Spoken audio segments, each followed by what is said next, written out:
जय श्री हरि। कैसे हैं आप सब। अब हम आपके सुनाते हैं बृहस्पति देव की कथा। अर्थ श्री बृहस्पति व्रत कथा। भारतवर्ष में एक बड़ा प्राप्ति दानी राजा राज्य करता था। वह नित्य गरीबों और ब्राह्मणों की सहायता किया करता था। वह बात उसकी पत्नी रानी को अच्छी नहीं लगती थी। वह ना ही गरीबों को दान देती थी और ना ही किसी भगवान का पूजन करती थी और राजा से भी ऐसा करने को मना किया करती थी। एक दिन राजा शिकार खेलने वन को गए हुए थे तो रानी महल में अकेली थी। उसी समय बृहस्पति देव साधु वेश में राजा के महल में भिक्षा के लिए गए और भिक्षा मांगी तो रानी ने भिक्षा देने से इनकार कर दिया और कहा, हे साधु महाराज, मैं इस दान पुण्य से तंग आ गई हूँ। मेरा पति सारा धन लुटाते रहते हैं। मेरी इच्छा है कि हमारा धन नष्ट हो जाए, फिर ना रहेगा बाँस और ना ही बजेगी बांसुरी। साधु ने कहा, हे देवी, तुम तो बड़ी विचित्र हो। धन संतान तो सभी चाहते हैं, पुत्र और लक्ष्मी तो पापी के घर भी होनी चाहिए। यदि तुम्हारे पास धन अधिक है तो भूखे मनुष्यों को भोजन दो, प्यासों को प्याऊ लगवाओ, बनवाओ, मुसाफिरों के लिए धर्मशालाएं खुलवाओ। जो निर्धन अपनी कुंवारी कन्या का विवाह नहीं कर सकते उनका विवाह करा दो। ऐसे कई काम हैं जिनके करने से तुम्हारा नाम लोक परलोक में फैलेगा। परंतु रानी पर उपदेश का कोई प्रभाव ना पड़ा। वह बोली, महाराज, आप मुझे कुछ ना समझाएं। मैं ऐसा धन नहीं चाहती जो हर जगह बांटती फिरूं। साधु ने उत्तर दिया, यदि तुम्हारी ऐसी इच्छा है तो तथास्तु।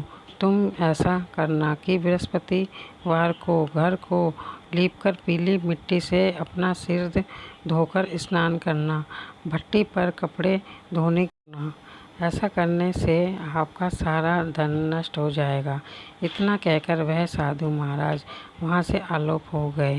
साधु के अनुसार कही बातों को पूरा करते हुए रानी केवल 3 बृहस्पतिवार ही बीते थे कि उनकी समस्त धन संपत्ति नष्ट हो गई।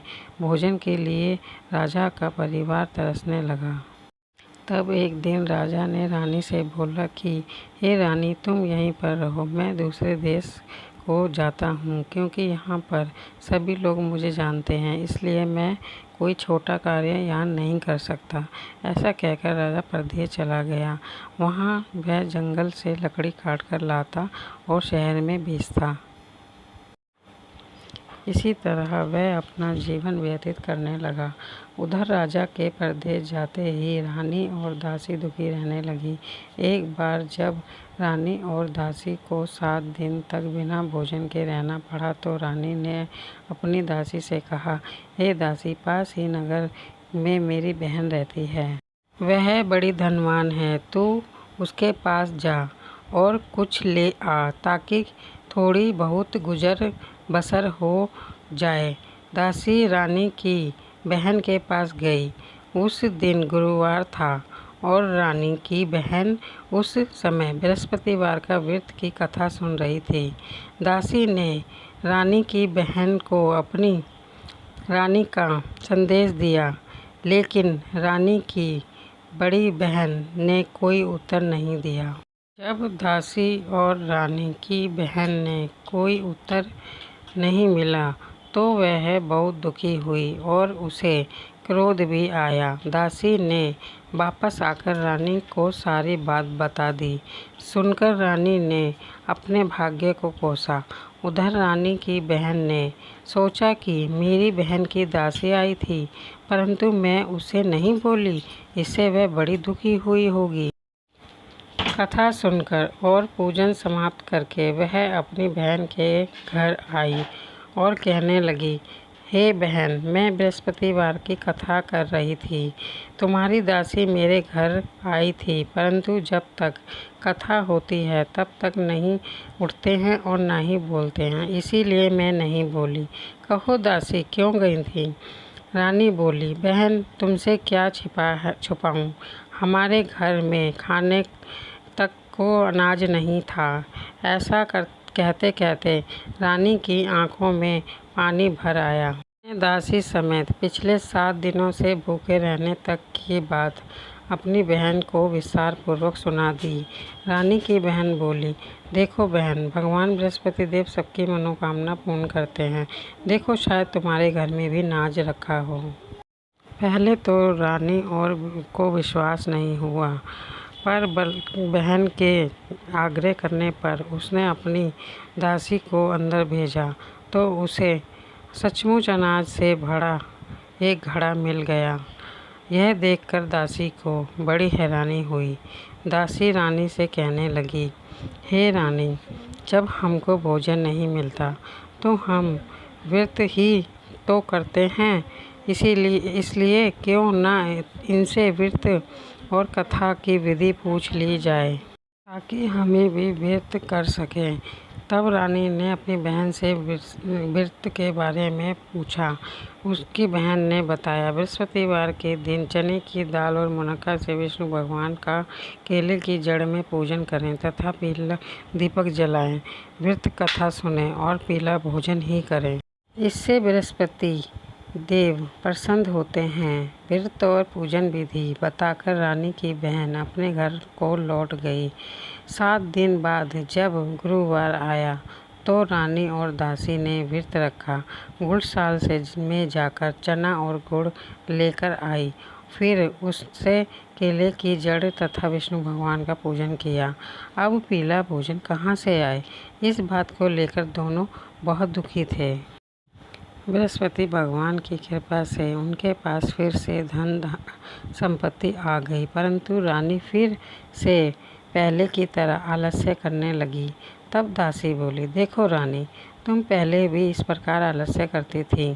तुम्हें धन रखने में कष्ट होता था, इसी कारण सभी धन नष्ट हो गया और अब भगवान की बृहस्पति की कृपा से हमें धन मिला है तो तुम्हें फिर से आलस्य होता है। रानी को समझाते हुए दासी कहती है कि बड़ी मुसीबतों के बाद हमने यह धन पाया है, इसीलिए हमें दान पुण्य करना चाहिए, भूखे मनुष्यों को भोजन करवाना चाहिए और धन को शुभ कार्यों में खर्च करना चाहिए, जिससे तुम्हारे कुल का यश बढ़े, स्वर्ग की प्राप्ति होगी और पितृ प्रसन्न होंगे। दासी की बात मानकर रानी अपना धन शुभ कार्यों में खर्च करने लगी, जिससे पूरे नगर में उनका यश फैलने लगा।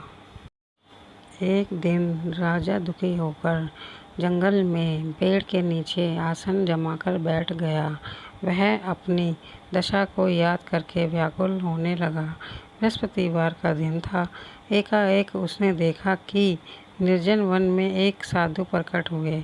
वह साधु वेश में स्वर्ण बृहस्पति देवता थे। लकड़हारे के सामने आकर बोले, हे लकड़हारे, इस सुनसान जंगल में तू क्यों चिंता मगन क्यों बैठा है? लकड़हारे ने दोनों हाथ जोड़कर प्रणाम किया और उत्तर दिया, महात्मा जी, आप सब कुछ जानते हैं, मैं क्या कहूँ।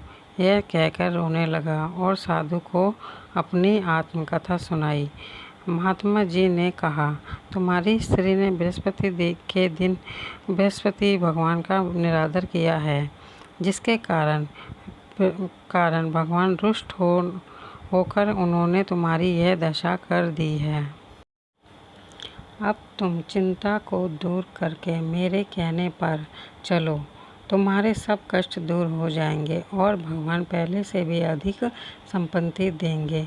तुम बृहस्पतिवार के दिन कथा किया करो। 2 पैसे के चने मुनक्खा लाकर उनका प्रसाद बनाओ और शुद्ध जल के लोटे में शक्कर मिलाकर अमृत तैयार करो। कथा के प्रसाद अपने सारे परिवार को, सुनने वालों प्रेमियों को में अमृत व प्रसाद बांटकर आप भी ग्रहण करो। ऐसा करने से भगवान तुम्हारी सब मनोकामना पूरी करेंगे।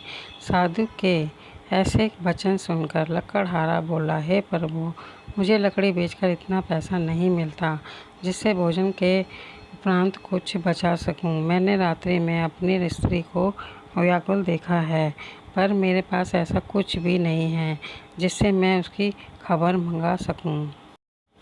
साधु ने कहा, हे लकड़हारे, तुम किसी बात की चिंता मत करो। बृहस्पतिवार के दिन तुम रोजाना की तरह लकड़ियां लेकर शहर में जाओ। तुमको रोज से दुगना धन प्राप्त होगा, जिससे तुम भली भांति भोजन कर लोगे। बृहस्पतिवार की पूजा का सामान भी आ जाएगा। इतना कहकर साधु महात्मा वहाँ से अंतर्ध्यान हो गए। धीरे धीरे समय व्यतीत होने पर फिर वही बृहस्पतिवार का दिन आया। लकड़हारा जंगल से लकड़ी काटकर किसी शहर में बेचने गया। उसे उस दिन से अधिक पैसा मिला। राजा ने चना गुड़ आदि लाकर गुरुवार का व्रत किया। उस दिन से उसके सभी कलेश दूर हुए। परंतु जब दोबारा गुरुवार का व्रत आया तो वह बृहस्पतिवार का व्रत करना भूल गया, जिस कारण बृहस्पति देव भगवान नाराज हो गए। उस दिन नगर के राजा का विशाल यज्ञ का आयोजन किया था। शहर में यह घोषणा करा दी कि कोई भी मनुष्य अपने घर में भोजन न बनाए और न आग जलावे। समस्त जनता मेरे यहाँ भोजन करने आवे। इस आज्ञा को जो ना मानेगा उसे फांसी की सज़ा दी जाएगी। इस तरह की घोषणा संपूर्ण नगर में करवा दी गई। राजा की आज्ञा अनुसार शहर के सभी लोग भोजन करने गए, लेकिन लकड़हारा कुछ देर से पहुंचा, इसीलिए राजा उनको अपने साथ घर ले गए और ले जाकर भोजन करा रहे थे तो रानी की दृष्टि उस कुटी पर पड़ी जिस पे उसका हार लटका हुआ था। वह वहाँ दिखाई नहीं दिया। रानी ने निश्चय किया कि मेरा हार इसी मनुष्य ने चुरा लिया है। उसी समय सिपाहियों को बुलाकर उसको कारागार में डलवा दिया। जब लकड़हारा कारागार में पड़ गया और बहुत दुखी होकर विचार करने लगा कि ना जाने कौन से पूर्व जन्म के कर्म से मुझे यह दुख प्राप्त हुआ है, और उसी साधु को याद करने लगा जो उसे जंगल में मिला था। उसी समय तत्काल बृहस्पति देव साधु के रूप में प्रकट हुए और उसकी यह दशा देखकर कहने लगे, अरे मूर्ख, तूने बृहस्पतिवार की कथा नहीं कही, इसी कारण तुझे यह दुख प्राप्त हुआ है। अब चिंता मत कर। बृहस्पतिवार के दिन कारागार के दरवाजे पर 4 पैसे पड़े मिलेंगे। तू उनसे बृहस्पति देव की पूजा करना, तेरे सभी कष्ट दूर हो जाएंगे। बृहस्पतिवार के दिन उसे 4 पैसे मिले। लकड़हारे ने कथा कही।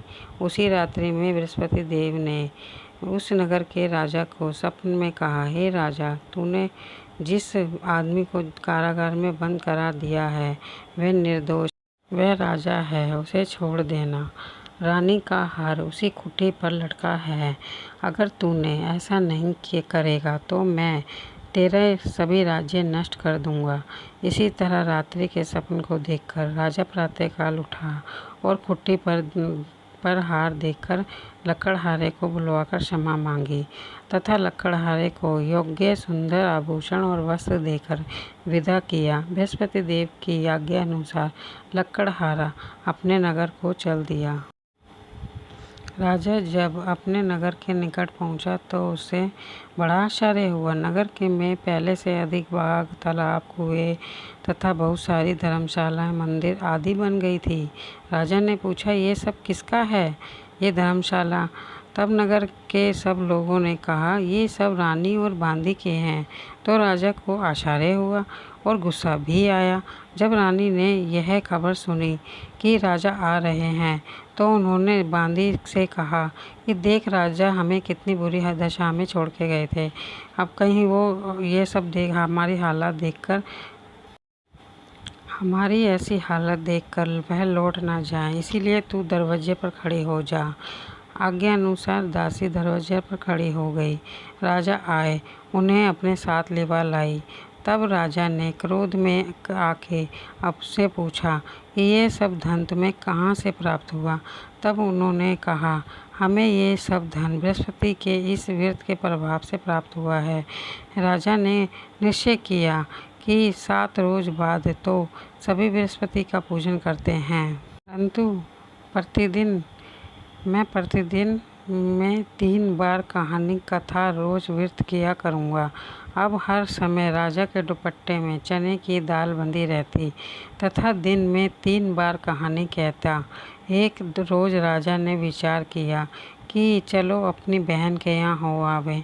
इसी तरह निश्चय कर राजा घोड़े पर सवार हो अपनी बहन के यहाँ को चलने लगा। मार्ग में उसने देखा कि कुछ आदमी एक मुर्दे को लिए जा रहे हैं। उन्हें रोककर राजा कहने लगा, अरे भैया, मेरी बृहस्पतिवार की कथा सुन लो। वह बोले, लो, हमारा तो आदमी मर गया है, इसको अपनी कथा की पड़ी है। परंतु कुछ आदमी बोले, अच्छा कहो, हम तुम्हारी कथा भी सुनेंगे। राजा ने दाल निकाली और जब कथा आदि हुई तो मुर्दा हिलने लगा और जब कथा समाप्त हो गई तो मुर्दा राम राम कहकर स्वयं उठकर खड़ा हो गया। आगे मार्ग में उसे एक किसान खेत में हल चलाता मिला। राजा ने उसे देखा और उससे बोला, अरे भैया, तुम मेरी बृहस्पतिवार की कथा सुन लो। किसान बोला, अब जब तक मैं तेरी कथा सुनूंगा 4 हरिया जोत लूँगा। जा अपनी कथा किसी और को सुनाना। इस तरह राजा आगे मार्ग में चलने लगा। राजा के हटते ही बैल पछाड़ खाके गिर गए तथा किसान के पेट में बहुत जोरों से दर्द होने लगा। उसी समय उसकी माँ रोटी लेकर आई। उसने जब यह देखा तो उससे पूछा, पुत्र से सब हाल पूछा और बेटे ने माँ को सभी हाल बता दिया। बुढ़िया दौड़ी दौड़ी घुड़सवार के पास गई और उससे बोली, मैं तेरी कथा सुनूंगी, मेरे खेत पर चलकर कहना। राजा ने बुढ़िया के खेत पर जाकर कथा कही, जिससे सुनते ही वह बैल ठीक उठ खड़े हुए और किसान के पेट का दर्द बंद हो गया। राजा अपनी बहन के घर पहुंचा। बहन ने भाई की खूब मेहमानी की।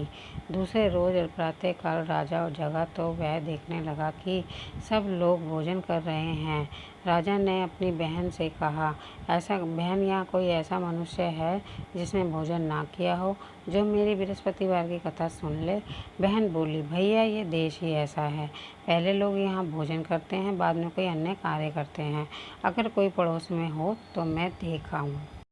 वह ऐसा कहकर देखने चली गई, परंतु उसे ऐसा कोई व्यक्ति नहीं मिला जिसने भोजन ना किया हो। अंत वह एक कुम्हार के घर गई जिसका लड़का बीमार था। उसे मालूम हुआ कि यहाँ पर 3 रोज से किसी ने भोजन नहीं किया। रानी ने अपने भाई की कथा सुनने के लिए कुम्हार से कहा। वह तैयार हो गया। राजा ने जाकर बृहस्पतिवार की कथा कही, जिसको सुनकर उसका लड़का ठीक हो गया तो राजा की प्रशंसा होने लगी। एक रोज राजा ने अपनी बहन से कहा कि हे बहन, हम अपने घर को जाएंगे, तू भी तैयार हो जाओ। राजा की बहन ने अपनी सास से कहा। सास ने कहा, हाँ चली जा, परंतु अपने लड़कों को मत ले जाना, क्योंकि तेरे भाई के कोई औलाद नहीं है। बहन ने अपने भाई से कहा, भैया, मैं तो चलूँगी, पर मेरा कोई बालक नहीं जाएगा। राजा बोले, जब कोई बालक ही नहीं जाएगा तो तू ही क्या करेगी। बड़े दुखी मन से राजा अपने नगर को लौट आया और अपनी रानी से कहने लगा, हमें निर्वंशी राजा हैं, मुँह देखने का धर्म नहीं है और कुछ भी भोजन आदि त्याग कर। रानी बोली, हे प्रभु, जब बृहस्पति देव ने हमें इतना कुछ दिया है तो औलाद भी अवश्य देंगे। उसी रात को बृहस्पति देव ने राजा को सपने में कहा, हे राजा, उठ, सभी सोच विचार त्याग दे, तेरी रानी गर्भ से है।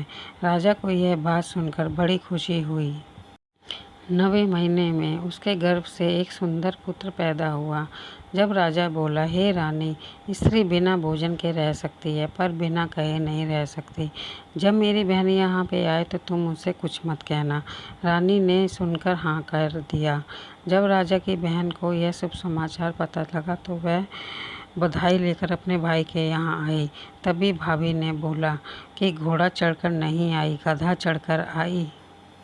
राजा की बहन बोली, भाभी, मैं इस प्रकार ना कहती तो तुम्हें औलाद कैसे मिलती। बृहस्पति देव ऐसे ही हैं, जैसी जिसके मन में मनोकामनाएं होती हैं वह सब पूर्ण करते हैं। जो सद्भावना पूर्वक बृहस्पति देव का व्रत करता है एवं कथा पढ़ता है अथवा सुनता है, दूसरों को सुनाता है, बृहस्पति देव उसकी सभी मनोकामना पूर्ण करते हैं। भगवान बृहस्पति देव उसकी सदैव रक्षा करते हैं। संसार में जो मनुष्य सद्भावना से भगवान का पूजन व्रत सच्चे हृदय से करते हैं तो उनकी सभी मनोकामनाएं पूर्ण होती हैं। जैसी सच्ची भावना से रानी और राजा ने उनकी कथा और का गुणगान किया तो उनकी सभी इच्छाएं बृहस्पति देव जी ने पूर्ण की थी। इसीलिए पूर्ण कथा सुनने के बाद प्रसाद लेकर जाना चाहिए। हृदय से उनका मनन करते हुए जयकारा बोलना चाहिए। बोलो बृहस्पति भगवान की जय, बोलो विष्णु भगवान की जय। आपको मेरी ये कथा कैसी लगी प्लीज़ कमेंट करके ज़रूर बताएं।